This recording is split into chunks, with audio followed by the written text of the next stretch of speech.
Hello बच्चों, क्या हालचाल। This is OP Gupta, your math mentor on this beautiful channel of yours, that is Mathematicia by OP Gupta.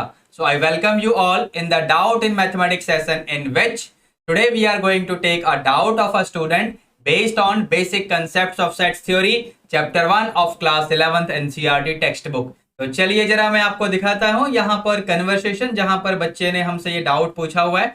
जैसा कि आप देख रहे हैं बच्चों, ये क्वेश्चन इस बच्चे ने पूछा हुआ है. तो चलिए अब इसका सॉल्यूशन मैं आपको दिखाता हूँ. वैसे आप लोगों के लिए doubt question of the day यानी सेम क्वेश्चन मैंने रीटाइप कर दिया है ताकि आपको क्लियरली हर चीज दिखती रहे. ठीक है, अब यहाँ पर इससे पहले कि मैं इस क्वेश्चन का सॉल्यूशन स्टार्ट करूं, मेरे पास आप लोगों के लिए एक और क्वेश्चन है. तो ये रहा जी वो question. So do let me know. Subscribe तो कर लिया है ना आपने इस चैनल को? बहुत बढ़िया. और अगर अभी तक सब्सक्राइब नहीं किया है तो इस चैनल को सब्सक्राइब कर लेना, बेल नोटिफिकेशन को प्रेस करके सारी नोटिफिकेशन को ऑन कर लेना, ताकि हर वीडियो की अपडेट आप लोगों को टाइम टू टाइम मिलती रहे और कोई भी वीडियो आप लोग मिस ना कर पाए. मोर ओवर, इस वीडियो को लाइक करके अपने सभी फ्रेंड्स के साथ शेयर भी कर देना, ताकि वो लोग भी आप लोगों के साथ स्टडी कर पाए. चलिए अब फाइनली अपना क्वेश्चन स्टार्ट करते हैं आज का. तो ये रहा जी आपका क्वेश्चन, और इसका जैसे ही मैं सॉल्यूशन स्टार्ट करने की बात करूंगा बच्चों, तो सबसे पहले मुझे यहाँ पर सेट ए, सेट बी और सेट सी ये गिवन है, और फिर हमें इन सभी का बेसिकली ना यहाँ पर रोस्टर फॉर्म लिखना पड़ेगा. उसके बाद जाकर हम लोग यहाँ पर पार्ट ए, बी या सी का सॉल्यूशन कर पाएंगे.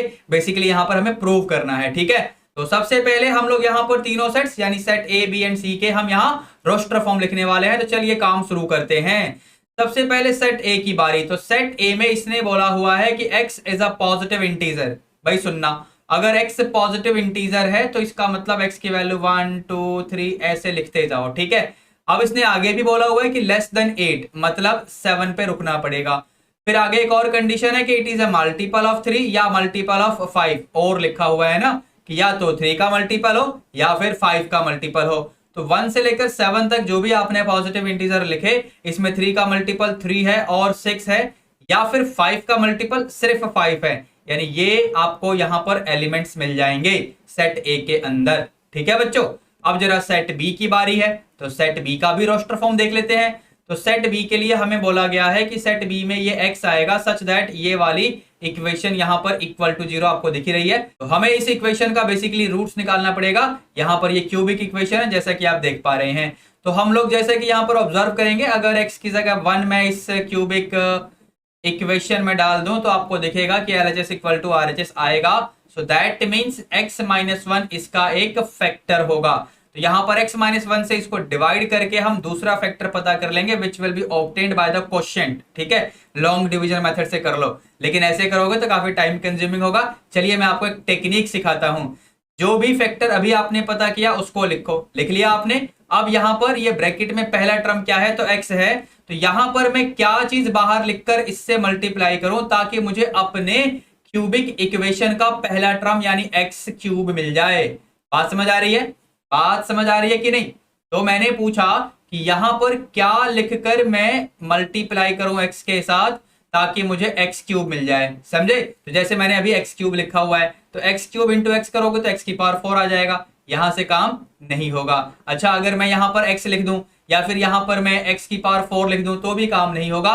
लेकिन अगर x स्क्वायर लिख दूं तो मल्टीप्लाई करके देख लो बच्चों, ये आपका x क्यूब बनेगा. लेकिन और भी चीज बन जाएगी, यानी माइनस एक्स स्क्वायर भी आ जाएगा. लेकिन आपको क्या चाहिए, यहां पर माइनस 6x स्क्वायर चाहिए. तो एक काम करो, अपने फैक्टर को फिर से लिखो, और यहां पर ऑलरेडी माइनस एक्स स्क्वायर आने के कारण अब मैं यहां पर माइनस 5x लगा दूंगा. तो अब अगर इनको मल्टीप्लाई करोगे तो माइनस 5x स्क्वायर प्लस का 5x, अब ये देखो ये दोनों मिलकर माइनस 6x स्क्वायर बनाएंगे. लेकिन ये 5x आ गया, बट आपको 11x चाहिए था. तो कोई बात नहीं, एक बार और अपना फैक्टर लिखो, और क्योंकि 5x आ चुका है तो यहां पर प्लस 6 लगाओ ताकि यहां से 6x माइनस 6 आए. तो 5x प्लस 6x आपको 11x दे देगा, और ये माइनस 6 तो मिल ही गया. सो दैट मीन्स इस तरीके से हम लोगों ने यहां पर ये पता कर लिया कि फैक्टर कैसे होगा. यहां पर x माइनस 1 कॉमन लो, अंदर मिलेगा x square minus 5x plus 6. मतलब जब लॉन्ग डिवीजन मेथड से काम करते हैं ना, तो ये आपको क्या देता, ये आपको क्वोशिएंट देता यहां पर, जिसको मैंने अंडरलाइन किया हुआ है. ठीक है, आप करके देख लेना, अगर ना मिले तो मुझे बता देना. ठीक है, चलिए यहां पर अब आगे हम काम करते हैं. तो आगे क्या काम होगा कि इसका मुझे फैक्टर बनाना पड़ेगा. तो ये बनेगा x minus 2 into x minus 3. ठीक है, तो फाइनली क्या मिला आपको, x minus 1 into x minus 2 into x minus 3, now that is equal to 0। 1/1 इनको 0 के इक्वल रखोगे तो x की वैल्यू 1, 2 एंड 3 आ जाएगी। ठीक है, ये सारा रफ वर्क है, इसलिए मैं थोड़ा बहुत ही लिख रहा हूं, ज्यादा नहीं लिख रहा हूं। ठीक है, तो फिलहाल यहां पर सेट बी के अंदर ये आप डाल दो 1, 2, 3। ठीक है, अब बारी है सेट सी की। तो सेट सी में बोला हुआ है कि x is an even number. अब इवन नंबर मतलब 2, 4, 6, 8 लिखते जाओ भाई। ठीक है, but it has to be less than 7। तो 7 से छोटा इवन नंबर मतलब हम स्टार्ट करेंगे 2, 4, 6 ऐसे। ठीक है, अब आपको सेट ए, बी एंड सी की वैल्यूज मिल चुकी हैं। अब जो प्रूव करना है उस पे हम फोकस करेंगे, यानी फर्स्ट पार्ट में एलएचएस पे ध्यान देंगे और फिर उसके बाद आरएचएस, फिर ऐसे ही सेकंड पार्ट को देखेंगे, बी पार्ट को देखेंगे। ठीक है, तो इन सभी सेट्स की वैल्यू को जरा मैं अगले पेज पे फेयर करके लिख देता हूं आपके लिए। तो यहां पर सेट ए हमें क्या मिला हुआ है बच्चों, तो सेट ए मिला है 3, 5, 6। सेट बी मिला था आपको 1, 2, 3 और सेट सी आपको मिला है 2, 4, 6। एक बार रिकन्फर्म कर लो, सेट ए यानी 3, 5, 6, 1, 2, 3 सेट बी और सेट सी यानी 2, 4, 6। ठीक है, तो अब मुझे फर्स्ट पार्ट में जो प्रूव करना है उसका मैं यहां पर लेफ्ट हैंड साइड तो कंसीडर करूंगा। चलिए, तो बी यूनियन सी, पहले इसको सॉल्व करते हैं। तो B union C, set B और सेट सी आपके सामने है ही, दोनों के एलिमेंट्स को उठा के मिक्स कर दो, यानी 1, 2, 3, 4 एंड 6। ठीक है, तो इन लेफ्ट हैंड साइड में अब क्या था, तो A intersection B union C, यही था। आप चेक करके देखो। ठीक है, तो चलिए, ये रहा आपके पास बी यूनियन सी की वैल्यू और सेट ए की वैल्यू तो ये रही। ठीक है, तो दोनों में कॉमन ढूंढो। कॉमन क्यों, क्योंकि इंटरसेक्शन है। तो जैसे ही आप यहां पर कॉमन ढूंढेंगे तो मुझे तो 3 कॉमन दिख रहा है और 6 कॉमन दिख रहा है। ठीक है, अब जरा आरएचएस पे फोकस करते हैं। तो आरएचएस में क्या है, आरएचएस में है ए इंटरसेक्शन बी और ए इंटरसेक्शन सी भी है। तो यहां पर पहले इनको निकाल लो। तो सबसे पहले आरएचएस के लिए हम लोग यहां पर ए इंटरसेक्शन बी निकालेंगे और उसके बाद ए इंटरसेक्शन सी निकालेंगे। ठीक है, तो चलिए काम शुरू करते हैं। ए इंटरसेक्शन बी यानी ए और बी में क्या क्या कॉमन है, तो यहां पर सिर्फ 3 कॉमन दिख रहा है मुझे। ए और सी में क्या कॉमन है बच्चों, तो ए ये रहा और सी ये रहा, यानी यहां पर सिर्फ 6 कॉमन है। तो अगर मैं राइट हैंड साइड की बात करूंगा तो राइट हैंड साइड में हमें बोला गया है ए इंटरसेक्शन बी का यूनियन लेना है ए इंटरसेक्शन सी के साथ। ठीक है, अब यहां पर इनका यूनियन ले लो, ये रहे आपके पास इन दोनों की वैल्यूज। तो जैसे इनका यूनियन करोगे तो 3, 6 और बस यहां से आप लिख सकते हैं LHS will be equal to RHS। समझे, ये आपका प्रूफ हो गया फर्स्ट पार्ट के लिए। ठीक है, अब जरा सेकंड पार्ट की बारी है, यानी बी पार्ट। तो बी पार्ट में यहां पर क्या बोला हुआ है बच्चों, सबसे पहले तो सबसे पहले है A union B intersection C, यानी मैं सबसे पहले निकालूंगा बी इंटरसेक्शन सी। निकालो भाई, तो बी इंटरसेक्शन सी जैसे ही आप निकालोगे तो बी और सी में कॉमन क्या दिख रहा है आपको, तो बी ये रहा और सी ये रहा। कॉमन सिर्फ एक ही एलिमेंट है, यानी एलिमेंट 2 यहां पर कॉमन है, ये मैंने लिख दिया। ठीक है, अब यहां पर इसके बाद और क्या करना होगा मुझे, यहां पर मुझे ए यूनियन बी और ए यूनियन सी भी चाहिए होगा। तो ये भी निकाल के पहले ही रख लेता हूं आरएचएस के लिए। ए यूनियन बी यानी ए और बी के एलिमेंट्स मिक्स करना है मुझे, 1, 2, 3, 5 एंड 6। अच्छा, फिर इसके बाद ए यूनियन सी, यहां पर 2, यहां पर 3, यहां पर 4, यहां पर 5 और यहां पर 6। ठीक है, अब जरा मैं लेफ्ट हैंड साइड की बात कर लेता हूं। तो लेफ्ट हैंड साइड में हमें क्या गिवन है, A union B intersection C, यानी A union B intersection C. ठीक है, तो सेट ए की वैल्यू टॉप में आपको दिख रही है बच्चों, सेट ए की वैल्यू टॉप में। ठीक है, अब इसका मुझे यूनियन लेना है किसके साथ, तो बी इंटरसेक्शन सी के साथ, और बी इंटरसेक्शन सी ये रहा आपके सामने। ठीक है, तो चलिए भाई काम शुरू करिए। तो ये बनेगा 2, 3, 5 एंड 6। एक बार चेक करो मेरी बात आपको क्लियर हुई कि नहीं, सबको क्लियर है, बहुत बढ़िया। अब इसका आरएचएस क्या था भाई, तो इसका आरएचएस भी देख लेते हैं। यहाँ पर आरएचएस था आपका A union B intersection A union C. तो ये लिखा मैंने आरएचएस, यानी इसने बोला ए यूनियन बी का इंटरसेक्शन लो ए यूनियन सी के साथ। ठीक है, तो इन दोनों की वैल्यूज भी हमारे पास है, ये रहा ए यूनियन सी और ये रहा आपका ए यूनियन बी। दोनों का इंटरसेक्शन करना है, मतलब दोनों में कॉमन एलिमेंट्स क्या होंगे वो हमें अब फाइंड करना है। तो चलो जी, 1 दोनों में तो नहीं है लेकिन 2 दोनों में है, ऐसे ही 3 दोनों में है, ऐसे ही 5 दोनों में है और ऐसे ही 6 भी दोनों में है। तो ये लो जी, आपका काम हो चुका है।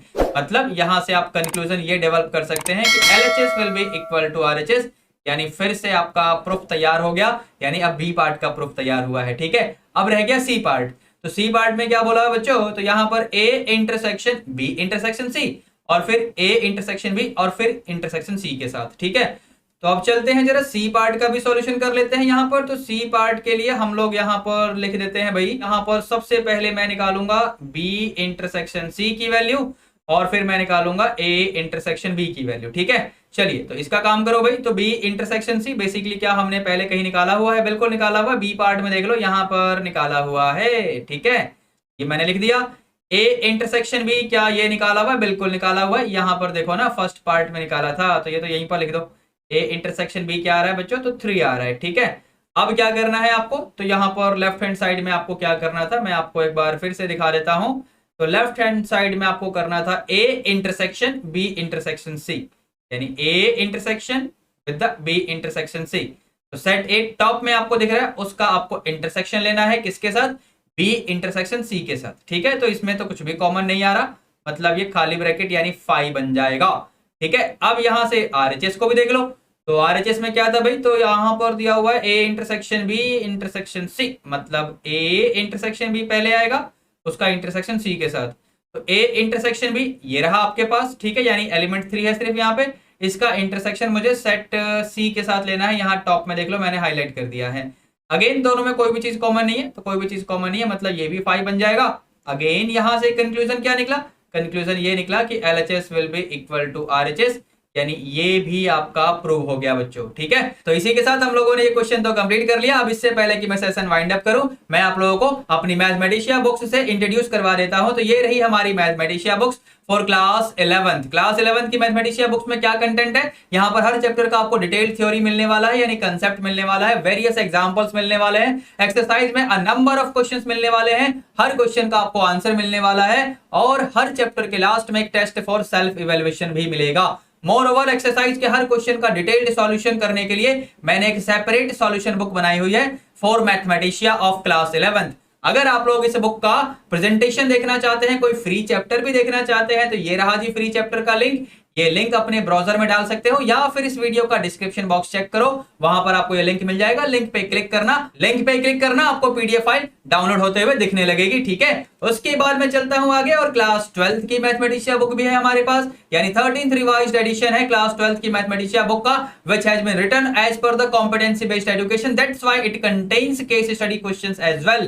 If you don't know anything about competency based education, do let me know so that I can share the direct link of competency based education which I have created on this channel. Video मैंने बनाया हुआ है competency based education पे।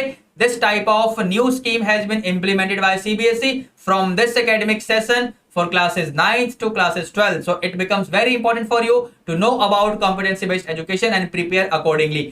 Moreover इस मैथमेटिशिया book का यानी class 12th की मैथमेटिशिया book का भी हर एक्सरसाइज का सॉल्यूशन आपको यहां पर मिलने वाला है एक सेपरेट सॉल्यूशन बुक में। अब इसका भी आपको यहां पर फ्री चैप्टर्स मिलने वाले हैं, जैसा कि आप यहां पर देख पा रहे हैं, 2 फ्री चैप्टर्स है, मैट्रिसेस वाला और इंटीग्रल्स वाला। अगर आप लोग इन लिंक्स को अपने ब्राउजर में डाल के चेक करना चाहते हो तो आपकी मर्जी है, या फिर इस वीडियो का डिस्क्रिप्शन चेक कर लेना, वहां पर भी आपको ये पीडीएफ लिंक्स मिल जाएंगे। लिंक पे क्लिक करते ही पीडीएफ फाइल डाउनलोड हो जाएगी बच्चों।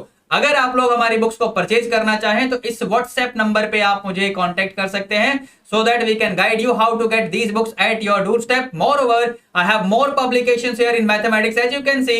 This is NCERT exemplar problem in mathematics book of class 12th, उसका solution book है ये, along with all the examples of each and every chapter of exemplar problem book. ये तो मैथमेटिशिया मैं ऑलरेडी बता चुका हूं इनके बारे में, और यहां पर जैसा कि आप देख पा रहे हैं ये हमारी ऑब्जेक्टिव मैथमेटिशिया है। ये सीबीएसई पीवाईक्यू वाली बुक है चैप्टर वाइज। ये CBSE previous year solved paper वाली बुक है, along with the latest pattern based sample question paper. ठीक है, हर साल सीबीएसई के सैंपल क्वेश्चन पेपर के रिलीज होते ही, ऑफिशियल सैंपल क्वेश्चन पेपर के रिलीज होते ही मैं भी सैंपल पेपर बना देता हूं आप लोगों के लिए, ताकि आप लोग सही से प्रिपरेशन कर पाएं। ठीक है, अच्छा इसके बाद क्या और भी चीजें हैं? बिल्कुल है जी, जैसा कि आप देख रहे हैं 11th क्लास की मैथमेटिशिया ऑलरेडी बताया मैंने आपको, और ये 11th क्लास की एनसीईआरटी एग्जाम्पलर प्रॉब्लम बुक का सॉल्यूशन बुक। ठीक है बच्चों, अब इसके साथ मैं सेशन को वाइंड अप करने के बिल्कुल क्लोज आ गया हूं, लेकिन इस क्वेश्चन का जवाब जो मैंने आपसे शुरू में ही पूछा था, मुझे उम्मीद है अब इसका जवाब यस में चेंज हो चुका होगा, मतलब आप लोगों ने इस चैनल को सब्सक्राइब कर लिया होगा। बहुत बढ़िया, और अगर नहीं किया है सब्सक्राइब तो चैनल को सब्सक्राइब करके बेल नोटिफिकेशन को प्रेस कर लेना, ताकि कोई भी वीडियो आप लोग मिस ना कर पाए। हर वीडियो की अपडेट आप लोगों को टाइम टू टाइम मिलती रहे।